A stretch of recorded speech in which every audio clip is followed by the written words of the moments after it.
This presentation is a production of the California Department of Toxic Substances Control. Our technologically advanced existence makes our days easier, brings enjoyment to our lives, and seems to infuse prosperity wherever it goes.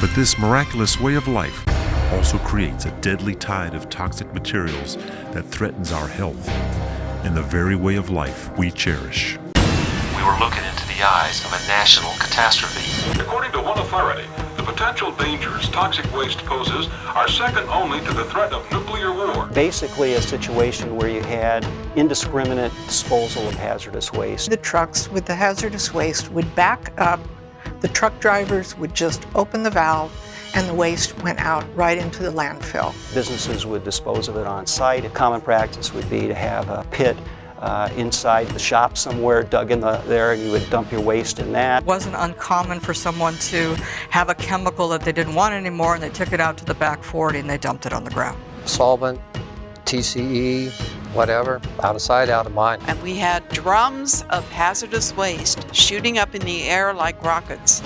In the summertime, ponds would heat up and start to bubble and release gases, and homes were immediately adjacent to the ponds. The situation became very explosive because of the gases migrating into their homes. When I was a prosecutor, I tried some of the most horrific crimes that one could imagine.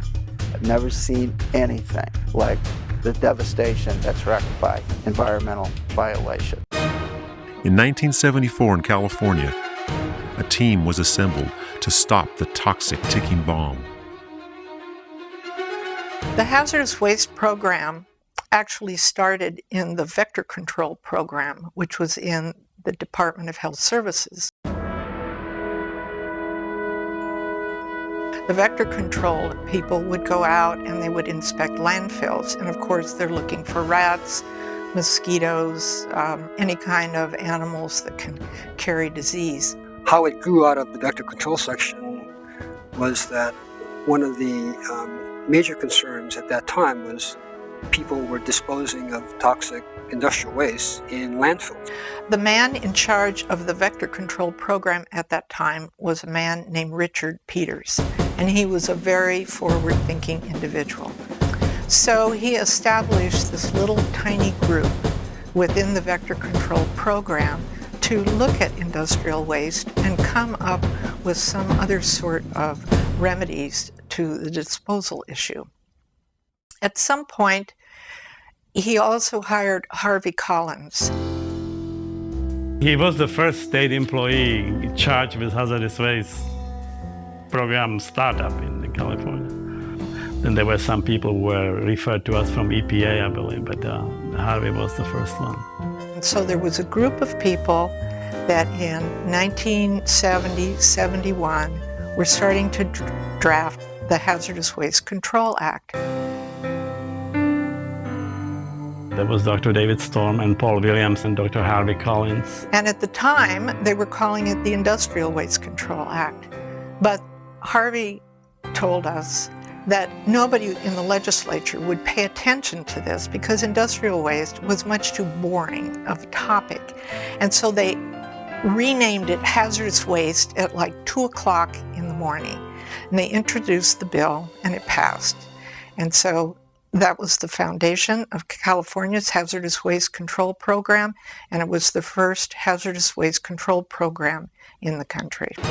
But with only a few people in its staff and a minuscule budget, it could barely begin to understand the challenge it faced, let alone confront it.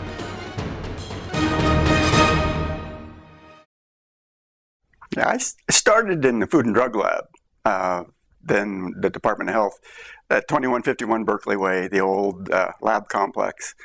And I guess I saw some of my future when a guy came in, turned out to be Bob Stevens, with an ugly jar of stuff. I was doing some analysis with a gas chromatograph at GC, and Bob came in, I hadn't seen him before, took a sample of headspace from this, shot it into a GC, and the pen on the chromatogram just pegged. And he went wow, and I went wow. And that would sort of symbolize, I think, a lot of my experience in DTSC, that we weren't dealing with parts per million of something, we were dealing with really gross contamination.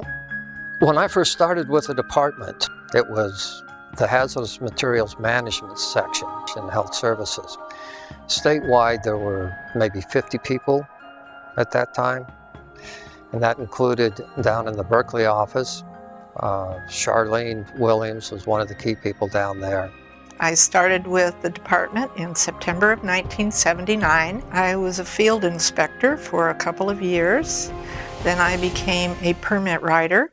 And in 1983, I was promoted to supervisor. I was brought over to develop sampling and analytical methods, and we were starting from scratch. And at first we called the waste streams only by name, and then came toxicity characteristics and aquatic toxicity, and all that to be used in a more generic way. Develop our own samplers, including the composite liquid waste sampler, the Kaliwasa. I started working on a research project to develop sampling and analytical methods for hazardous waste, and to develop a method for determining the compatibility of waste. So we did produce for EPA a sampling manual, samplers and sampling procedures, which they then incorporated in something called SW846, which became a compendium of test methods and sampling methods. When I started, my training consisted of somebody giving me a copy of the law and the regulations, and they put me in a room for 2 weeks and they said, read these documents. Everyone was learning as we went.